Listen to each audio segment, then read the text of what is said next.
Algo sin precedentes en la historia moderna de los Estados Unidos está ocurriendo en estos momentos. Incluso hay personas que están advirtiendo de una posible guerra civil.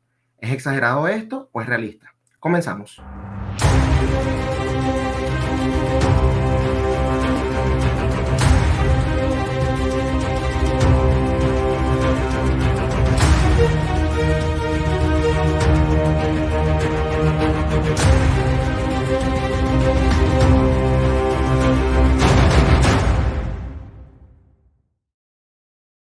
Bienvenidos a Giro a la Derecha con Esteban Hernández. Si quieres tener información actualizada en materia migratoria, te recomiendo que llames al abogado John de la Vega. John de la Vega es un abogado venezolano-americano especialista en el tema migratorio que ha ayudado mucho a la comunidad venezolana y latinoamericana acá en los Estados Unidos. Así que si tienes dudas sobre cualquier cuestión en materia migratoria, te recomiendo que llames al abogado John de la Vega al teléfono que se encuentra en pantalla o también le puedes escribir al correo electrónico que se encuentra en pantalla.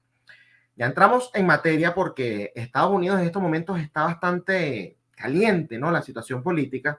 Y es normal, en este país es normal. Sin embargo, acá estamos hablando de algo que a mi juicio no tiene precedentes, por lo menos en la historia moderna de los Estados Unidos, porque evidentemente cuando revisamos el pasado, bueno, acá sí hubo un intento de secesión, la famosa guerra civil, ¿no?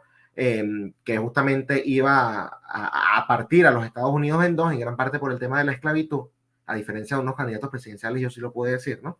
Con mayor rapidez, pero bueno, que la esclavitud tenía que ver con esto. Pero bueno, independientemente, acá el tema justamente hasta qué punto llega el poder federal. Recuérdense que Estados Unidos funciona, digamos, de una manera bastante curiosa, porque si bien tenemos el gobierno nacional, ¿no? El gobierno federal, bueno, también cada estado tiene sus propias leyes, tienen sus propias, digamos, normas, ¿no? Y hay ciertas cuestiones en donde el gobierno federal no se puede meter y viceversa. Hay ciertas cuestiones que los estados tienen que cumplir porque son leyes federales, ¿no? Por ejemplo, tenemos, para colocarles un ejemplo y que entiendan un poco cómo funciona el sistema acá. La Constitución de los Estados Unidos, en su segunda enmienda, establece que los ciudadanos tienen derecho a estar armados, ¿no? Entonces, ¿qué hacen los estados? Ok, la Constitución establece eso, nosotros no podemos quitarle las armas como tal a los ciudadanos, entonces lo regulan. Hay estados que no regulan absolutamente nada, hay estados que regulan el hecho de que puedas tener armas afuera, entonces puedes comprarla pero no la puedes sacar de tu casa, es solamente para tenerla en tu casa. Hay estados que dicen la puedes sacar pero con un permiso, hay estados que dicen la puedes sacar sin permiso pero no la puedes mostrar, hay estados en donde las puedes mostrar, entonces de estado a estado va variando y así funciona el sistema de acá. Hay leyes federales pero digamos todo se adapta también a la cuestión de cada estado, ¿no? Porque en teoría, bueno, los gobiernos locales conocen más la realidad de sus ciudadanos que, por supuesto, el gobierno nacional, sobre todo entendiendo que Estados Unidos es un país tan grande geográficamente como lo es y con tantas diferencias a nivel cultural. No es lo mismo un americano de Nueva York que un americano de California. No se comportan ni siquiera hablan igual. Entonces, este sistema evidentemente ha sido bastante eficiente. Una de las funciones del gobierno nacional es justamente el tema de la migración, ¿no? Son ellos los que, por ejemplo, si tú quieres migrar de manera legal a los Estados Unidos, es el gobierno federal, no es un estado, no es que Florida te va a decir, bueno, puedes trabajar legalmente en Florida y puedes hacer esto legalmente en Florida. No, en teoría es el gobierno nacional el que se encarga justamente de todo esto. Es decir, si tú quieres venir a trabajar legalmente, es el gobierno nacional el que te emite un permiso de trabajo, es el gobierno nacional el que te declara a través de ciertos organismos, ¿no? Pero para que se entienda, es el que te declara, por ejemplo, un asilo como creíble, es el que te da la residencia, es el que te da la ciudadanía, es el que te da cualquier tipo de visa, ¿no? O trámite consular, por así decirlo. Y entonces, bueno, los gobiernos locales, los gobiernos de los estados, tienen que cumplir con lo que diga justamente en ese caso el gobierno federal. ¿Qué sucede? Que hay una crisis en la frontera y esto es algo que lleva pasando ya bastantes años, pero evidentemente se afianzó bajo esta administración y ha sido uno de los temas, digamos, uno de los talones de Aquiles, ¿no? Que tiene justamente la administración Biden. Hay que entender, como ya les dije, que cada estado funciona de manera distinta y los gobernadores, bueno, ven como negativo cuando ciertas cuestiones ocurren. Aquí quiero yo llegar con esto. La mayoría de la gente que cruza la frontera de manera irregular, es decir, sin pasar por ningún tipo de control, no es que se presenta tampoco a migración, aunque hay unos que sí, porque también hay un flujo muy importante de gente que sí se presenta, pero hay unos que se van por los caminos verdes y uno ni siquiera sabe quién está acá. Pero incluso a los que se presentan no se les hace un chequeo de antecedentes penales, porque el flujo es tan numeroso que ya no se da abasto. El sistema migratorio de los Estados Unidos está colapsado desde hace rato, y eso hay que decirlo, ¿no?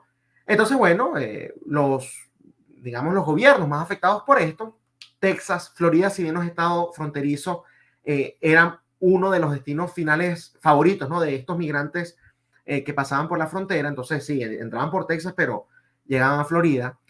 Arizona es otro estado fronterizo. California, pero bueno, California no ve eso como una problemática.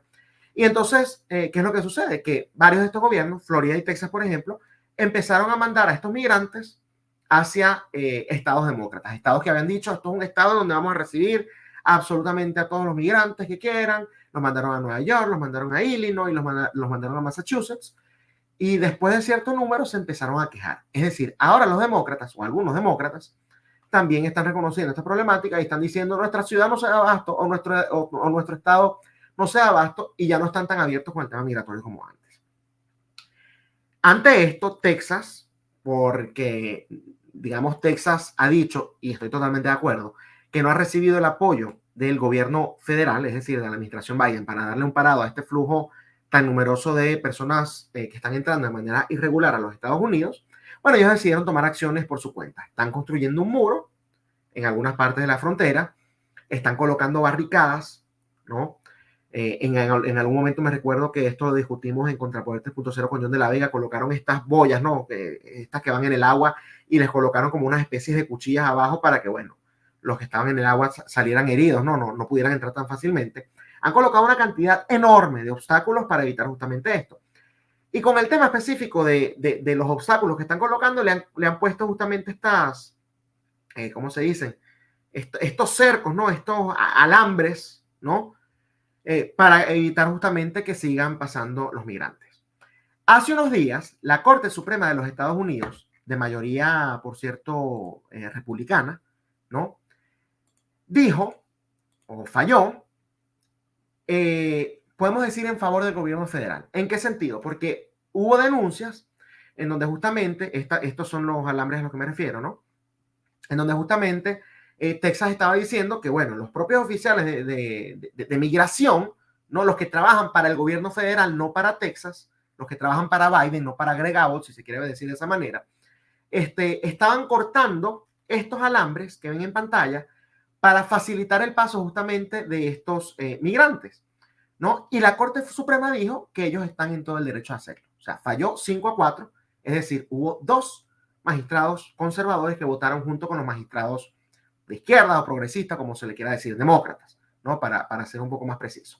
Entonces, 5-4, la Corte Suprema dijo que el gobierno nacional, con sus agentes, podía, si querían, cortar estos cercos, ¿no? Para permitir que los migrantes pasaran, así fuese de manera irregular. El argumento legal, tengo entendido que, bueno, es porque es tierra federal, entonces son ellos los que se encargan de la frontera. Me imagino que también habrá algún argumento humanitario al respecto. Texas, entonces, el gobernador, Greg Abbott, emitió un comunicado en el cual básicamente dijo que ellos van a seguir colocando los obstáculos, ¿no? Independientemente del fallo de la Corte Suprema, que van a seguir colocando esos alambres de púa, ¿no? Que les mostré en la imagen pasada. Palabras más, palabras menos. Acá tienen el comunicado completo. Ustedes lo pueden buscar en internet si quieren profundizar más al respecto. Y esto evidentemente ha generado muchísima polémica a nivel nacional, y es del tema que yo creo que están hablando bastante en estos momentos. Uno porque dicen, bueno, lo que está haciendo Greg Abbott es inconstitucional porque la Corte falló en su contra, y otros porque dicen, bueno, en vista de que el gobierno federal no está haciendo cumplir la ley, los estados están en la potestad de hacerlo. Y esto último es muy cierto. De hecho, justamente parte de lo que protege los derechos de los estados es el poder ejercer la ley cuando se tiene, la palabra que utilizan creo que es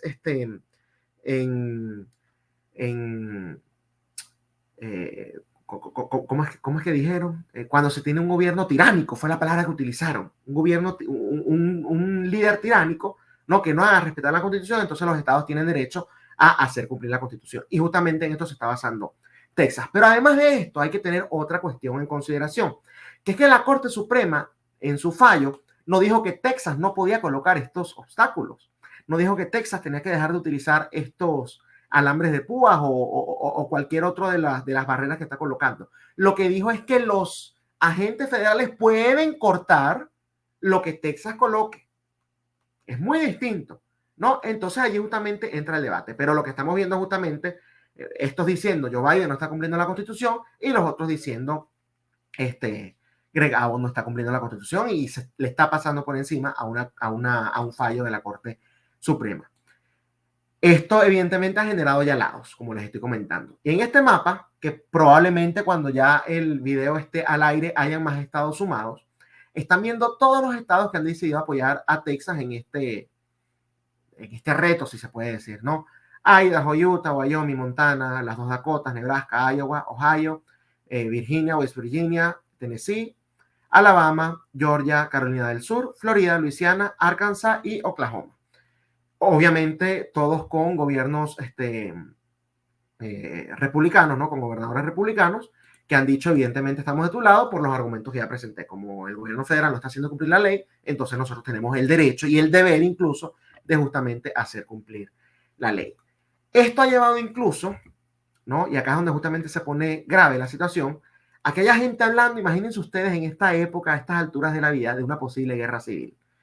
Porque se ha asomado la idea, no la han afirmado, pero tampoco la han negado cuando le preguntan, de que el gobierno federal nacionalice, óigase bien, nacionalice la policía de Texas, que son justamente los cuerpos de seguridad que está usando Greg Abbott para lo que él considera hacer cumplir la Constitución y las leyes de este país. Entonces ya estamos viendo los conflictos entre el gobierno de Washington, D.C. y los gobiernos locales. Y lo que salga de aquí, evidentemente, va a crear un precedente, para bien o para mal. Para bien o para mal, pero es un precedente bastante importante. Yo no creo que estemos al borde de una guerra civil, todavía. Quizás estoy siendo muy optimista, no lo sé. ¿Qué piensas tú? Déjalo en los comentarios. Les recuerdo a nuestra audiencia que si quieren estar bien informados, la mejor manera de hacerlo es suscribiéndose a nuestro canal de Telegram Contrapoder News. Se baja la aplicación, coloca en la barra de búsqueda Contrapoder News, acá tienen cómo se escribe, le da clic al canal, clic a suscribirse y a partir de ese momento comienza a recibir las noticias como un mensaje directo para que esté siempre informado.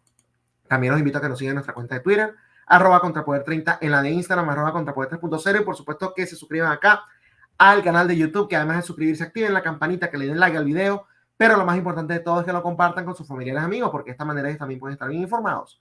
Y recuerden que una persona bien informada es un voto menos para la izquierda. Esto ha sido todo por hoy en Giro a la Derecha con Esteban Hernández, pero nos vemos nuevamente el día lunes por esta misma plataforma que es Contrapoder 3.0, el canal de la derecha en YouTube. Hasta el lunes.